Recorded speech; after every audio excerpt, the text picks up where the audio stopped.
అంటే నా ఫీలింగ్ ఏంటంటే సామాన్యంగా అందరూ అమ్మ గురించి మాట్లాడతారు. ఇప్పుడు అమ్మ నవమాసాలు మోస్తుంది, కంటుంది, మనని పెంచి పెద్ద చేస్తుందని.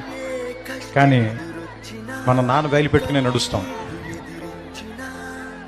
చిన్నప్పుడు ఒక స్పానిష్ ఆర్ బ్రెజిలియన్లో ఒక సామెత ఉంది ఏంటంటే, పిల్లలకి ఫాదరే సూపర్ హీరో, వాళ్ళ ఫాదర్ సూపర్ మ్యాన్ అనుకుంటారు. ఏమైనా చేయగలడు మా నాన్న ప్రపంచంలో సాధించలేదంటే ఏం లేదనుకుంటారు. వాడు స్కూల్కి వెళ్ళి వాడికి ఒక 10 ఏళ్ళు అంత వచ్చిన తర్వాత ఇంకా వేరే వాళ్ళు, ఇంకా డబ్బున్న వాళ్ళ ఫాదర్లని, లేదా ఇంకా బాగా పెద్ద పెద్ద కార్లు ఉన్న వాళ్ళని వీళ్ళని చూసిన తర్వాత మా నాన్న అంత గొప్పడు కాదేమోలే, మా నాన్నకంటే గొప్పలు కూడా ఇంకా చాలామంది ఉన్నారేమో అనిపిస్తుంది.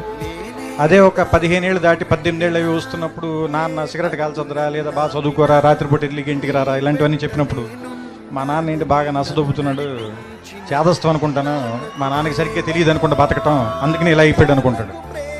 వీడికి ఒక 20 ఏళ్ళు 25 ఏళ్ళు వచ్చి ఒక అమ్మాయిని పెళ్లి చేసుకున్న తర్వాత ఒక ఫ్లాట్ రెంట్కి తీసుకోవటం, ఉద్యోగం చేయటం, నెలాఖరికి వచ్చేసరికి అప్పులు చేయాల్సి రావటం, బిల్స్ కట్టాల్సి రావటం, ఇలాంటప్పుడు నాన్న మనం మరీ అనుకున్నంత వేస్ట్ ఏం కాదనుకుంటే బాగానే మేనేజ్ చేసినట్టున్నాడు 4 పిల్లలు. కానీ మనకి దీనమ్మ ఇంకా ఒక్కడిని కూడా కనకుండానే ఇంత కష్టంగా ఉంది మనకి అనిపిస్తుంది. ఆ తర్వాత ఒక 35-40 దాటిన తర్వాత పిల్లలు కొంచెం పెద్దవాళ్ళు అవుతుంటే స్కూల్ ఫీజులు, ఆ తర్వాత వాళ్ళకి ఏదైనా ఒంట్లో బాగున్నప్పుడు రాత్రిపూట హాస్పిటల్కి పరిగెత్తటాలు, ఏదైనా ఒక కష్టం వస్తే డబ్బుల కోసం ఎత్తుక్కోవటాలు, ఇలాంటప్పుడు నాన్న గుర్తుంచి కళ్ళల్లో నీళ్ళు వస్తాయి. ఈ బాబు ఇన్ని కష్టాలు పడి మన అందరినీ పెంచి ఇక్కడ దాకా తీసుకొచ్చాడని. కానీ మనం అది చెప్పేసరికి చాలామంది నాన్నలు ఉండరు, చచ్చిపోతారు. అందుకని నా ఉద్దేశం ఏంటంటే, నాన్న బతికుండగానే మనం అందరం థ్యాంక్స్ చెప్దాం. మన భారతీయులందరికీ కూడా ఒక డే అనే దాని మీద పెద్ద నమ్మకం లేదు. ప్రేమని ఫిబ్రవరి 14 రోజులు మాత్రమే ప్రేమించి ఆ తర్వాత ఆడపిల్లని చంపేద్దాం, వాళ్ళ మీద యాసిడ్ పోసేద్దాం, అలా కాకుండా జీవితాంతం ఆడపిల్లని ప్రేమిద్దాం, తప్పేం లేదు. అలాగే అమ్మను కూడా సంవత్సరంలో ఒక రోజు ప్రేమించి మిగతా అన్ని రోజులు కంచాలు విసిరేసి తిట్టటాలు అవి కాకుండా అమ్మని జీవితాంతం ప్రేమిద్దాం. అలాగే నాన్నను కూడా ప్రపంచంలో సంవత్సరంలో 365 రోజులు ఒక రోజు కాకుండా 365 రోజులు గుర్తు తెచ్చుకుందాం. అంటే నా ఉద్దేశం it's an vote to father.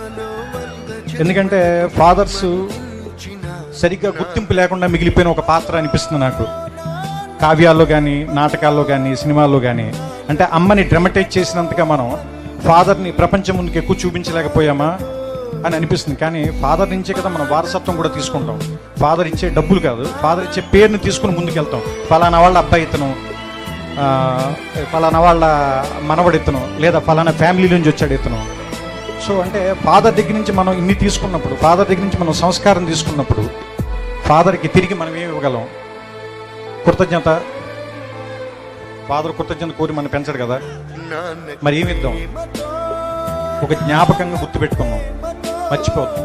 చిన్నప్పుడు ఆయన భుజాల మీదే నుంచుని ప్రపంచాన్ని చూస్తాం, ఆయన వేలు పట్టుకుని నడక నేర్చుకుంటాం, ఆయన ఒళ్ళో కూర్చుని చదవటం నేర్చుకుంటాం, ఆయన ఒళ్ళో కూర్చుని ప్రపంచాన్ని చూడటం నేర్చుకుంటాం. ఆయనతో పాటే ఆయన స్కూటర్ డ్రైవ్ చేస్తుంటే ఆయన ముందు నుంచుంటాం, ప్రపంచం మొత్తం మనమే గెలుస్తున్నాం అనుకుంటాం. ఆయన వెళ్ళిపోయిన తర్వాత ఒంటరిగా ఉన్నామని ఎప్పుడు అనుకోవద్దు. మన వెనకాల కనపడిన ఒక నీడలాగా నాన్న ఇప్పుడు మనతోనే ఉంటాడు. ఇది చెప్పడం ఈ సినిమాలో నా ఉద్దేశం. అందరూ చెప్తారు నాన్నంటే భయం ఉండాలి, నాన్నంటే గౌరవం ఉండాలి, ప్రేమ ఉండాలని. కానీ మాకు సంబంధించినంత వరకు నాన్నంటే ఇష్టం ఉంటే చాలు, అన్నీ ఉన్నట్లే. అలా నాన్నని ఇష్టపడే ప్రతి ఒక్కరికి, ప్రతి తండ్రికి, ముఖ్యంగా త్రివిక్రమ్ శ్రీనివాస్ గారికి మా